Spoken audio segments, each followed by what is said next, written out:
Vacation. Interrupted by my wife's secret daughter. I found out my wife was living a double life somewhere between a Cracker Barrel and Mount Rushmore. That sentence sounds dramatic, but honestly, it started pretty boring.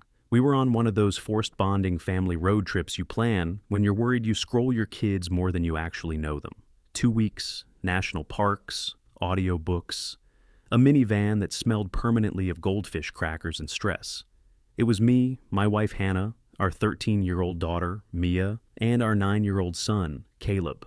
I'm 41, which is right at that age where your back hurts from thinking about lifting something, but you still believe you can wing it with logistics.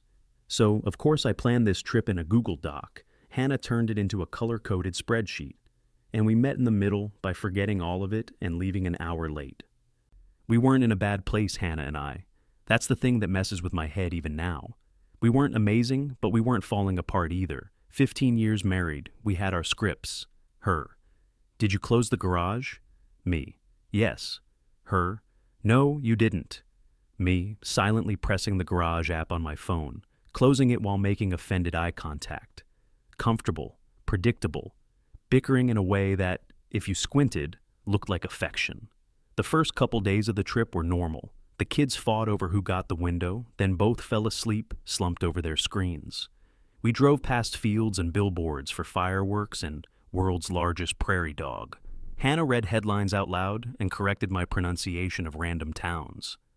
I tried not to take it personally when everyone got more excited about gas station snacks than my carefully curated playlist. Nothing about that felt like the opening chapter of, "Hey, your wife's not who you think she is." Looking back, the first sign was small. We checked into a roadside motel in South Dakota, one of those places with carpet that feels slightly damp no matter what the weather's doing. The front desk guy looked up when we walked in, looked straight at Hannah, and froze. His smile dropped for half a second, then he pasted it back on. "Evening," he said, eyes flicking to me, then back to her. "Checking in?" Hannah's hand tightened on the handle of her suitcase. I only noticed because we've been together long enough that I recognize her. I know this person, but I wish I didn't face. She gave the guy this quick, practiced smile. "Yes, reservation under Walker," she said. Then, like she wished she could shove the word back into her mouth. "This is my family." The way she said family was weird, like it was a cover story.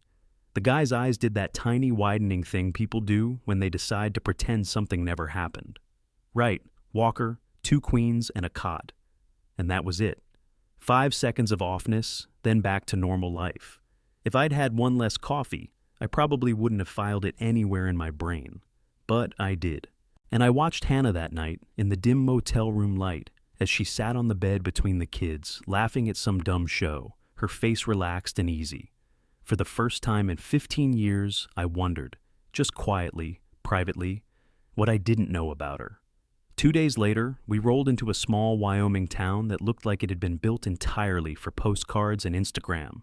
One main street, string lights, fake old-timey signs. You know the vibe. We only stopped because Mia had to pee right now, and Caleb had reached the stage of hunger where he just starts sighing at random intervals like a Victorian orphan. Hannah spotted a little coffee-bichish bakery place and pointed. "There. We'll grab snacks and use the bathroom." Inside, it smelled like espresso and sugar and capitalism. There was a small line. A bell tinkled every time someone walked in, just in case you forgot you were in a cute place. I was scanning the pastry case, trying to calculate the ratio of looks good to will destroy my stomach in 3 hours, when I heard it. "Rachel?" I didn't even look up at first. I don't know a Rachel. But Hannah went absolutely still beside me, the kind of still that isn't natural. The hairs on my arms rose like somebody had cracked a window in January. "Rachel, oh my God." I turned. A woman about Hannah's age was standing near the door, short hair, yoga pants, that look of exhausted kindness you only see on nurses and teachers. Her eyes were locked on my wife, like she was seeing a ghost. Hannah smiled, but it didn't look like any smile I'd ever seen her make. It was too careful, too rounded, like she was stepping into a role. "Hi," she said. "Wow, it's been a long time." The woman walked over slowly, like she was afraid Hannah would disappear. I thought you moved, she said. You just vanished. No goodbye, nothing. We were all worried. Pastor Dan tried to find you. Pastor? Okay. That was new. I looked at Hannah. She didn't introduce me. That was the second thing. The woman seemed to realize there was an entire other family standing there staring. I'm sorry, she said, flustered. This is my husband, Hannah cut in. And our kids. We're just passing through. The woman blinked. You're married? Now that hurt in a way I didn't understand yet. Yes, Hannah said, too quickly. A long time now. We're on a schedule. The woman, who I eventually learned was named Emily, looked from Hannah to me, then back. Of course.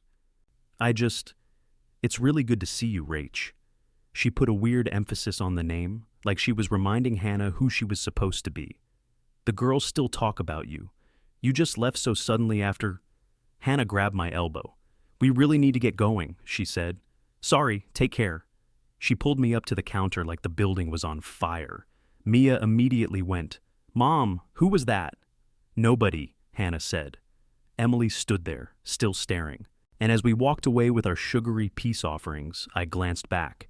She had her phone out, thumb hovering over the screen, taking a picture of us, of my wife, of Rachel.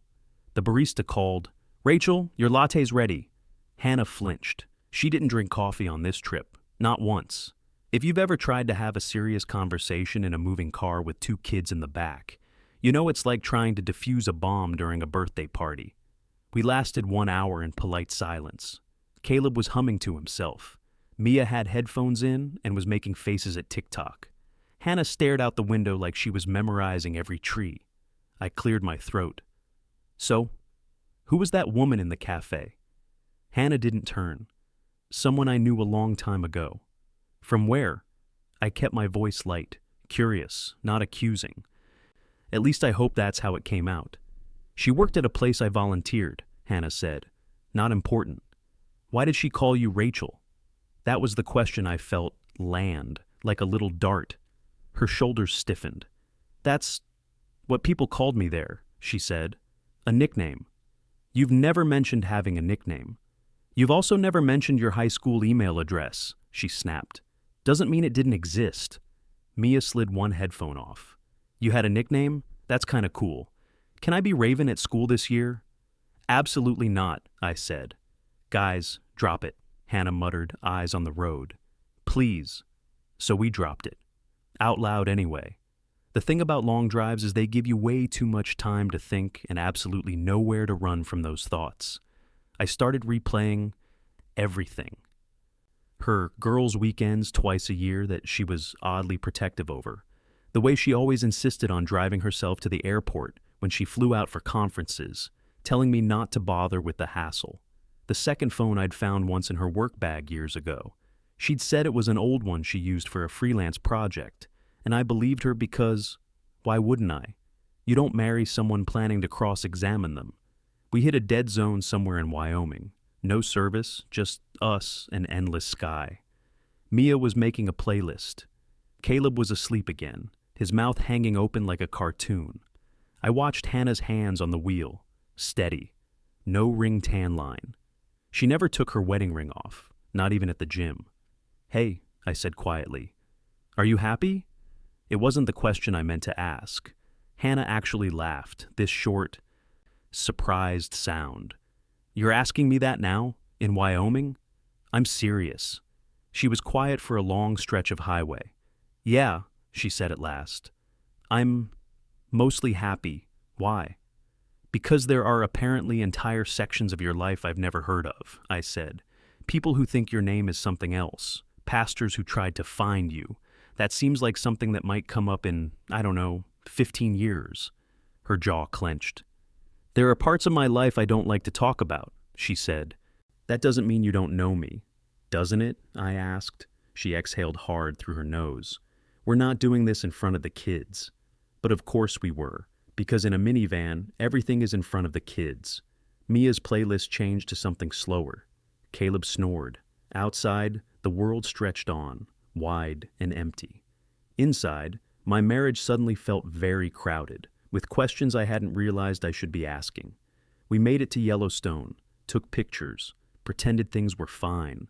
The kids posed in front of geysers and bison like we weren't simmering. I smiled like someone who trusted his life. Hannah smiled like someone who knew exactly how fragile it was. On the fourth day, we were supposed to drive to a cabin rental in Montana. It was about 4 hours away, unless your wife takes a shortcut that adds an hour and a half and somehow lands you in a small town that doesn't show up on Apple Maps. "Where are we?" I asked. "Just a place," she said. The kids were arguing about whose turn it was with the charger. I turned the volume down on them like they were a podcast I'd already heard. "Is this where your Pastor Dan is?" I asked. She didn't answer, but her knuckles went white on the steering wheel. We drove down a tree-lined street of modest houses, lawns, plastic tricycles, barbecue grills, the kind of place you can picture growing old in, if you're that type. "Mom, I'm hungry," Caleb said. "Is there food in this place?" "There's always food somewhere," Hannah said automatically. Then she slowed. A white house with blue shutters, slightly peeling. Swing set in the yard, wind chimes on the porch, a car in the driveway that had definitely seen better decades. A teenage girl was sitting on the front steps, scrolling her phone. She had Hannah's hair, like exactly Hannah's hair. Same waves, same stubborn curl right above the left eyebrow. My stomach dropped straight through the floor. The girl looked up, scowling at first, then her face lit up. She stood, shoving the phone in her pocket, and jogged down the steps. "Mom?" That word didn't hit like a dart. It hit like a truck. Mia went, "What?" So loud I think every squirrel in Montana turned to look. Caleb stopped mid-complaint. I turned to Hannah. She had tears in her eyes. I didn't even know she could cry that fast. "Kids," she said, voice shaking, "this is Lily." The girl came to my window, stopped when she saw me. Confusion flickered through her face. "You said he knew," she said to Hannah, not accusing, just hurt. Hannah closed her eyes for a second, like she was bracing for impact. "I was going to tell them on this trip," she said. I ran out of time. I opened my door because sitting down felt ridiculous at that point. The pavement was hot under my shoes. "How long?" I asked. My voice sounded calm. I don't know how. It felt like my insides were doing cartwheels. Hannah met my eyes, and in that moment, I knew.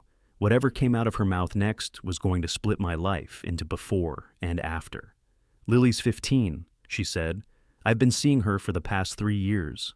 Mia made a noise I've only ever heard from her when she's gotten really hurt. That sharp, surprised inhale before the crying hits. 3 years.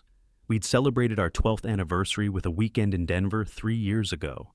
I'd thought she was just crying at the hotel because the kids were growing up too fast. Apparently, she'd just met hers. We ended up in Lily's living room. Well, their living room. Lily's grandparents' house, Hannah's past life's living room. Hard to pick a pronoun when you've just learned your marriage comes with bonus humans. The place was crowded with photos. Kids on swings, prom dresses, school portraits. I scanned every frame for Hannah. Didn't see her once. Lily sat in an armchair, arms wrapped around herself. Mia and Caleb were on the couch beside me, both leaning away from Hannah like she gave off radiation. Hannah took the edge of another chair, perched like she was ready to bolt. "Start talking," I said. My voice came out flat, tired, like we were discussing a late electric bill instead of her secret teenager. She swallowed. "When I was 22, she said, "I got pregnant with Lily. I was engaged. He left. I had her anyway. I tried for 2 years. I lived here with my parents. I was drowning." Lily stared at the carpet. "My parents wanted to raise her with me," Hannah kept going, which meant mostly without me. Lots of control, lots of judgment. When I left, "You disappeared," Lily cut in, a sharpness under the hurt. "You didn't leave. You ghosted." Hannah flinched. "I had a breakdown," she said. "I moved states, new job, new name. I went to church. That's where Emily comes in. I told them my name was Rachel because I didn't want anyone to find me. I used my middle name on paperwork. She shook her head, like details were smoke she couldn't hold on to. "I sent money," she said, turning to Lily. "Every month." And when your grandparents died and you moved into foster care, I didn't even know you were alive, Lily said. They told me you ran off with some guy and didn't want me. The checks just showed up.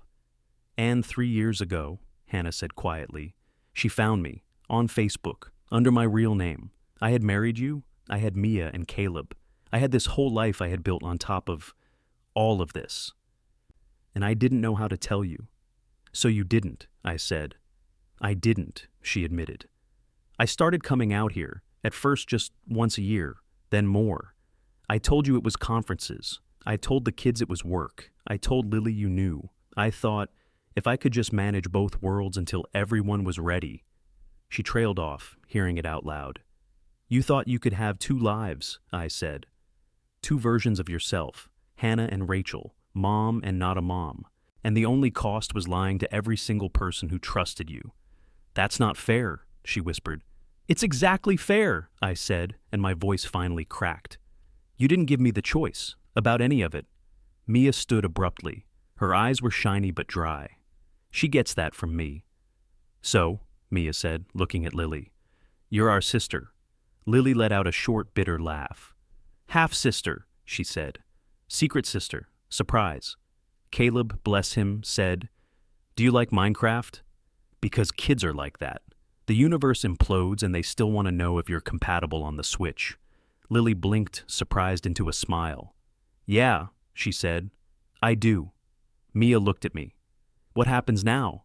I looked at Hannah. She looked small, fragile, like the truth had shaved 20 pounds off her. I don't know, I said. And that was the only honest thing in the room. We didn't drive straight home. You can't just discover your wife's secret teenage daughter and then hit I-90 like you picked up an extra souvenir mug. We stayed 2 days. The kids hung out. Awkwardly at first, then less so. Turns out DNA is weird. They all hated tomatoes, loved the same dumb superhero, and laughed at the same YouTube videos. I watched them build a Minecraft world together on the couch while Hannah sat in the kitchen, staring at her hands. I slept on the floor, in Lily's grandparents' old sewing room. My back still hasn't forgiven me. On the last night, Hannah came in and sat on the edge of the air mattress. I know I wrecked everything, she said. No preamble. Yep, I said. She let out a shaky laugh. I kept telling myself I was protecting everyone. If you didn't know, you couldn't reject her. If she believed you knew, she wouldn't feel like a secret. I thought I could hold it together. By yourself, I said, without involving the one person who was supposed to be your partner. She nodded. I don't expect you to forgive me, she said. I don't even know if I deserve you being in the same room right now. But I'm not walking away from her again. I won't do that twice. If that costs me our marriage, her voice broke completely. I'll still show up for her this time. I believed her. That's the terrible part. Underneath the lies, I could see something real, this messy, desperate love that she'd tried to amputate and couldn't. Here's the thing, I said. You don't get points for finally doing the right thing after lying about it for 15 years. I know, she whispered. But, I added, you also don't lose all your humanity because you screwed up in a way I can't currently understand. We sat there in silence, air conditioner rattling, someone's sprinklers hitting the side of the house outside. I'm not deciding anything tonight, I said. Not divorce, not forgiveness, not anything. I'm going to get our kids home. I'm going to find a therapist who charges more per hour than my first car. And I'm going to keep showing up for them, including her. Hannah looked up. You'd be in her life? She didn't lie to me, I said. She just showed up at the top of a staircase and called you Mom. That's not on her. I'm angry at you, not at a 15-year-old who likes Minecraft and hates tomatoes. Hannah started crying again, quietly this time. It was weird, watching someone you love fall apart and realizing you might not want to put them back together in the same shape. We drove home 2 days later. The minivan felt different. Same snacks, same kids, same playlists, different reality. Mia and Caleb know they have a sister now. They text her, they send memes, they complain about homework together. Kids adapt faster than adults. It's infuriating and kind of inspiring. As for me and Hannah, we started marriage counseling. The first session, the therapist said, "This is a massive breach of trust." And I thought, great, so it's not just me being dramatic. Some days I wake up and I miss the simpler version of my life, the one where my wife was just my wife, my kids were just my kids, and Wyoming was just scenery. Other days I drive out to that little town with Hannah and watch Lily roll her eyes at both of us, and I think, okay, maybe we're building something new here. Not better, not worse, just true. I don't know if my marriage will make it. We're trying. Some days that feels hopeful. Some days it feels like picking glass out of a wound. But life didn't end on that street in Montana. The world didn't pause to let me reorganize my feelings. Bills still showed up. The dog still needed shots. Work still scheduled meetings that could have been emails. So, I keep going. We all do. My wife had a double life. Now she doesn't. Now she just has one very complicated, very crowded, very human life. And I'm still deciding if I want to live in it with her. In the meantime, I drive the minivan, pass the snacks, and listen to three kids argue about Minecraft in the back seat. Not the life I thought I signed up for, but it's the one I've got. And, for today at least, I'm still here.